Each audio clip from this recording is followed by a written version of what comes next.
Super Bowl is presented by Safeway, the official supermarket of the Washington Commanders.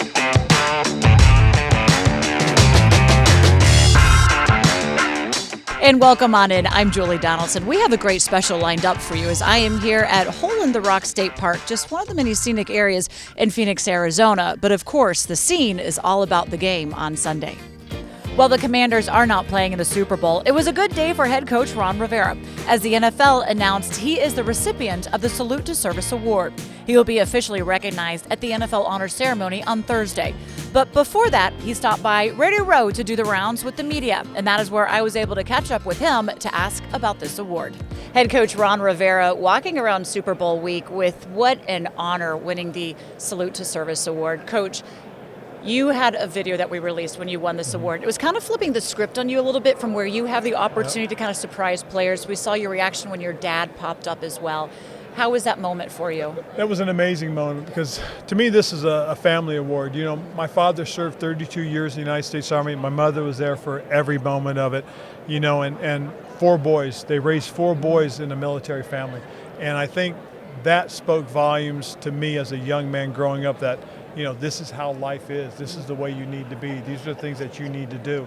And I think that's really helped me kind of put me on this trail this path that I've taken in my life. We talk so much about culture, and it seems to be, you know, the foundation of what you really want to establish within any team and really any room that you're in. How much of that goes back to you growing up in a military family of what you do establish and the processes you do put in place? It's very big. It's very powerful because when you see how people do things, how things are supposed to be, how things are run, and how efficient everything is done by the military, you think that that's how you want things done in your everyday life. And so I've taken those lessons that I've learned from those guys, from those soldiers, from those men and women that serve our country, and I've tried to share them and use them with our players.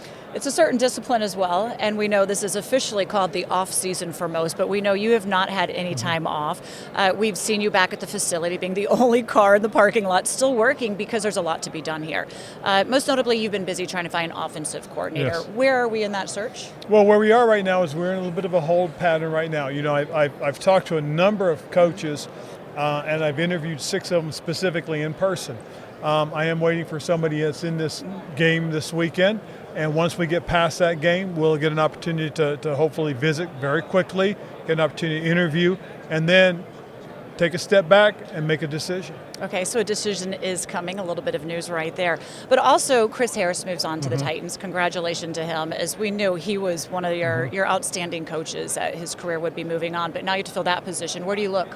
Well, I want to look inside first. You know, when we get back in on Monday, get an opportunity to take a look at where we are, who we have, and how things have been. I mean, I've got an opportunity to sit in mostly on the defensive side during game planning and then in their meetings with the players, and I've seen all those guys work together in unison. I mean, what Coach Rogers, Coach Wieselmeyer, and Coach Garcia have done has been very good.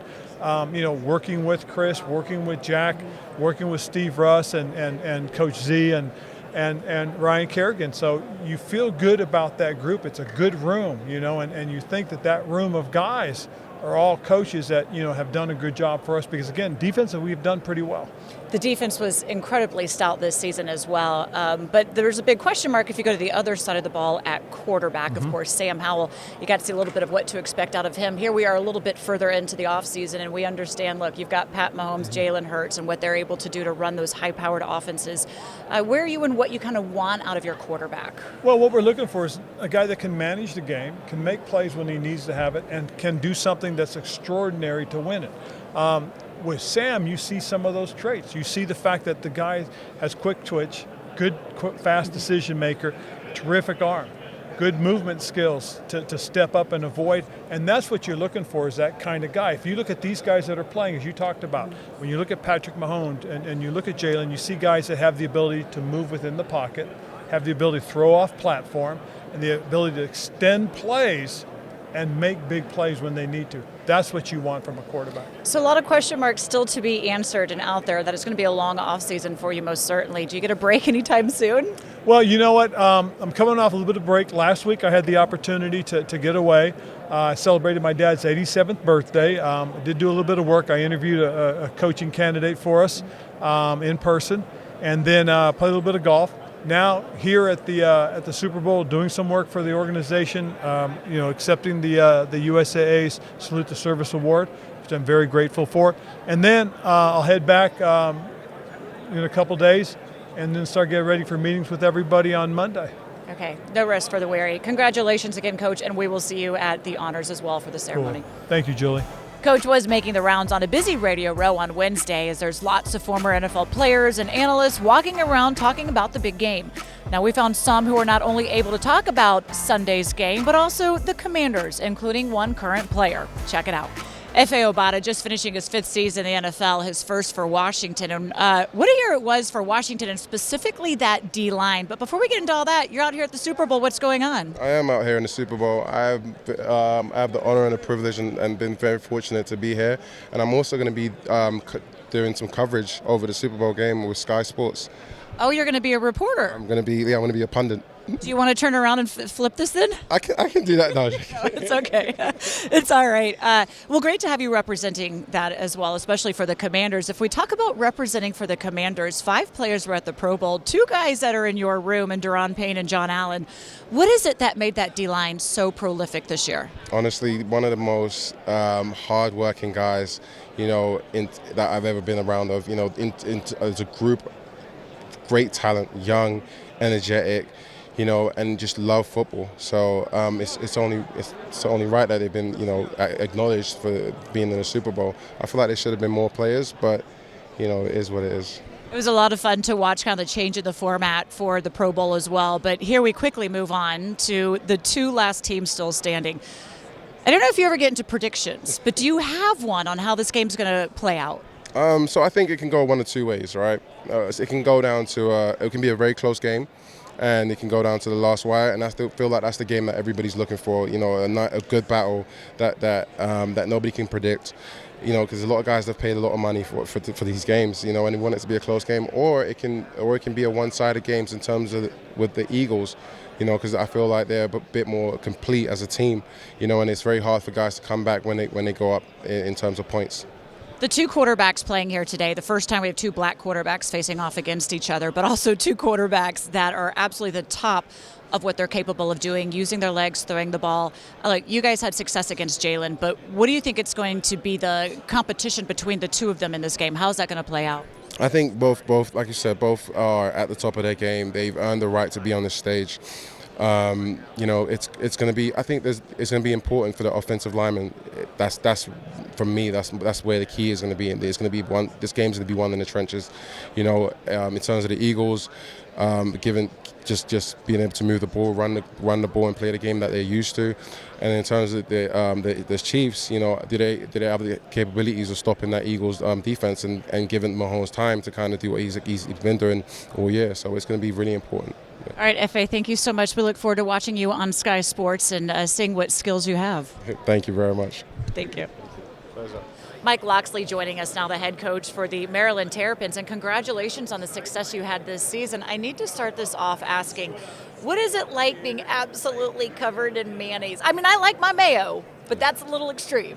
It was a little extreme, but it was for a great cause. I was able to make $10,000 for the Boys and Girls Club of the Greater Washington area, which I'm a board member of. I had my big Noggin Balls hat that a former Terp created, which kind of protected me, but they came back for seconds and kind of caught me off guard. But it was not a good feeling. I basically showered with those clothes on and left them there, I think, in Charlotte.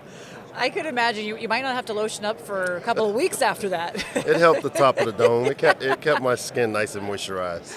Look, you're out here now at the Super Bowl, and you have a close tie to the team playing because of Jalen Hurts with the Eagles. You were with him at Alabama. What is it that makes his game so dynamic? And I guess, did you see it back then when he was at Alabama? I mean, obviously, seeing him and Devontae both right. who recruited, coached, had him in our system there.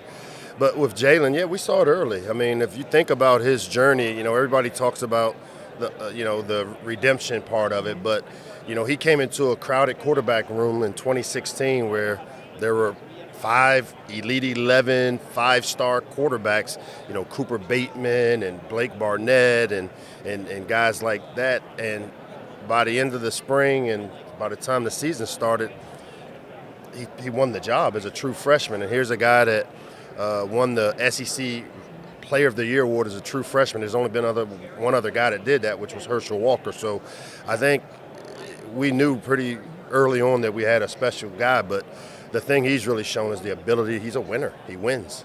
He's uniting this team, and we certainly know he has the ability to use his legs, but he's really kind of shown over the last year that he can pass as well. They still kind of rely a lot on the run. Does that surprise you in this game, or where is that growth that you've seen from him?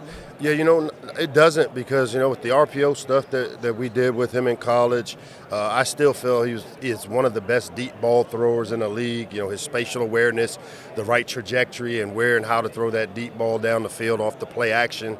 I don't think there's anybody that does it better. The area where I've seen him really improve is just the winning on third down, the third down accuracy, winning in the pocket where, it's not always with his feet. I think what you'll see is he's starting to understand defenses, which allows him to be a little more anticipatory on his throws, and that allows him to line himself up. But that's probably where I've seen the biggest strides for him. This is the first year in the Super Bowl where you have two black quarterbacks going up against each other. What does that say about the direction of the game and just the skill level of these QBs? It says that the quarterbacks are a little further ahead than the coaches, and the fact that you see two black quarterbacks starting in the Super Bowl. I grew up in the Doug Williams era, there in the D.C. Area when he was the first black quarterback to win it. And what it does is it gives hope. If you see it, then you can achieve it. And for the next generation of Jalen Hurts and Patrick Mahomes coming through the pipeline, it's something that's obtainable for them because of these two. I don't want to ask you who you're rooting for because we already know, and as Commander fans, it's just going to hurt. It's just going to hurt should the Eagles get that. I'm still a Commander fan, though. Thank you. We appreciate 100%. that. The right words to say here. Yes. But look, there's a lot of changes going on in Washington, so we're talking about a quarterback. Everybody wants to know what Washington does at that position. Knowing the talent, the skill set they have around him, what do you think the ideal quarterback would be for this team to have that success? With two big-time wide receivers, the tight end room, I really like the tight end room. And then, with the complementary running backs that you have, it's just a matter now of a quarterback that understands, you don't have to come in and win the game. You've got to just kind of manage it for right now and develop those pieces.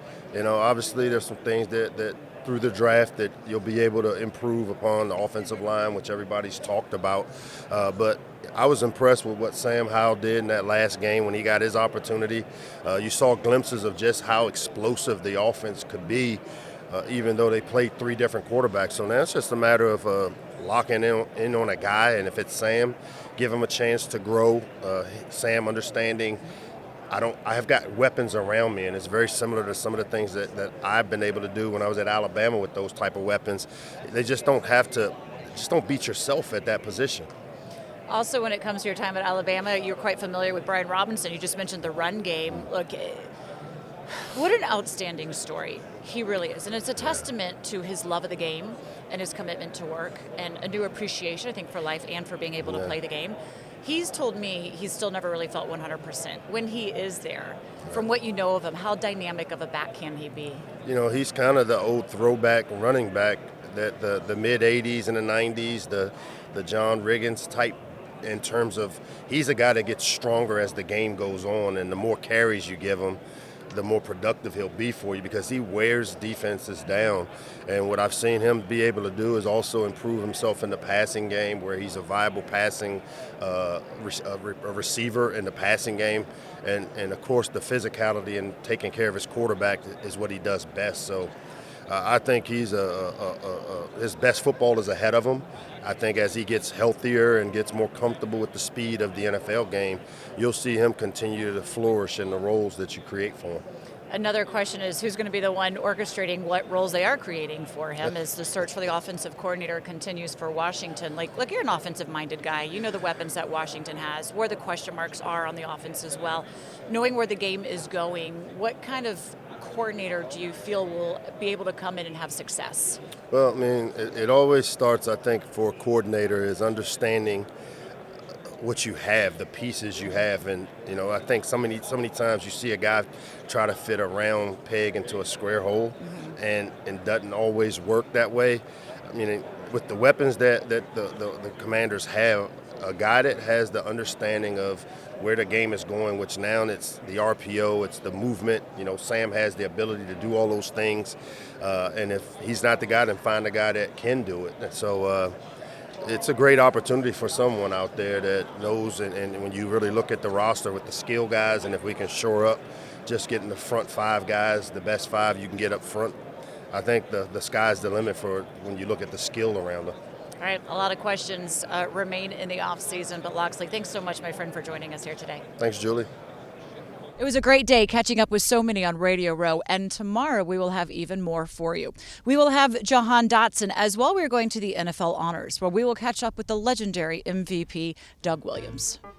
For everything you need to know about the team, do not miss our flagship show, Command Center. You can see every episode on our YouTube channel and on commanders.com. You can also check us out on NBC Sports Washington weekdays 5 and 10 p.m. Now, don't go anywhere, because when we come back, we are digging into the Super Bowl matchup between the Chiefs and the Eagles with Super Bowl champion and Washington legend London Fletcher. Don't go away. We're back in 1 minute. Command Center Super Bowl is presented by Safeway, the official supermarket of the Washington Commanders.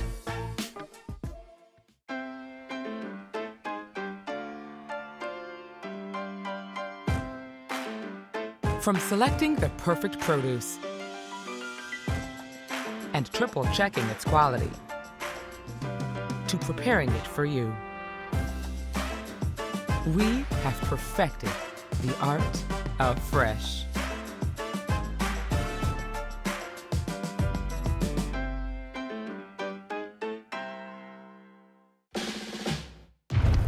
When safe drivers save up to 30% on their auto insurance for not answering their phone while driving, they feel like a pretty big deal.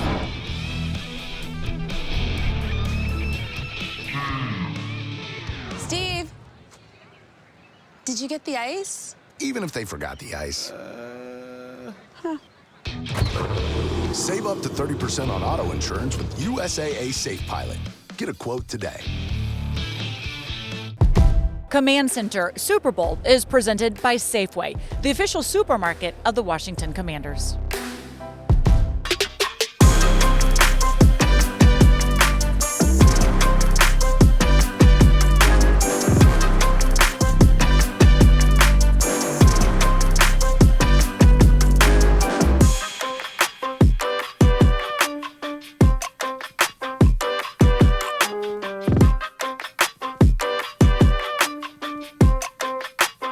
And welcome back to Hole in the Rock State Park here in Arizona, of course, home for Super Bowl 57. Now, you just saw the excitement from the Pro Bowl, and before we did leave Vegas, I had the opportunity to talk with London Fletcher about what he's expecting will go down here in Arizona on Sunday.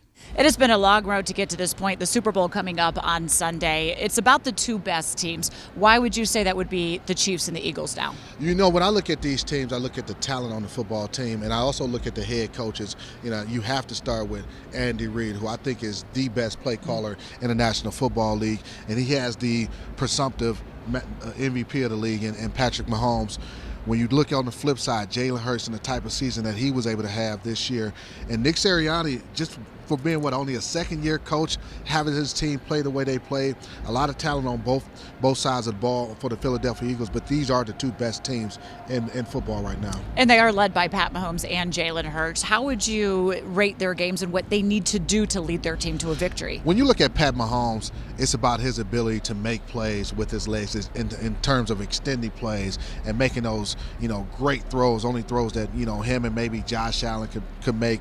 When you look at Jalen Hurts, it's more about his ability to, manage the game I won't say manage because that's kind of disrespectful. I think a little bit. It's more about the decisions that he makes with the football, whether he's handing the ball off, whether he's deciding to keep it or throw the football in that RPO game. That's the key to Jalen Hurts and this Philadelphia Eagles offense. And it's all coming to us very quickly on Sunday.